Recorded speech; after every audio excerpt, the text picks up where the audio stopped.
यता ढुङ्गा उठाएर ल्याउनु पर्दो रहेछ हेर यहाँ आम्मामा ढुङ्गा चट्टा यी भान्जाको हालत गाइदी पुरै यति ढुङ्गा बोक्नु बिहानदेखि अहिलेसम्म 3 जना लागेर हाम्रो हालत यस्तो छ उता 20,000 माटुने नाउँदैछ गान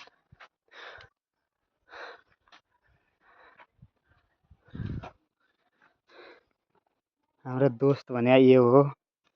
एक यो भयो अब अक्का आउनु बाँकी छ यही भयो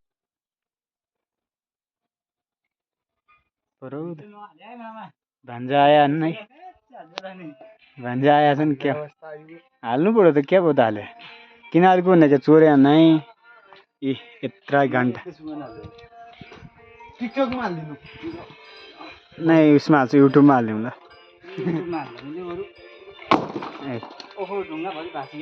सब भाँचिया अब क्या नि त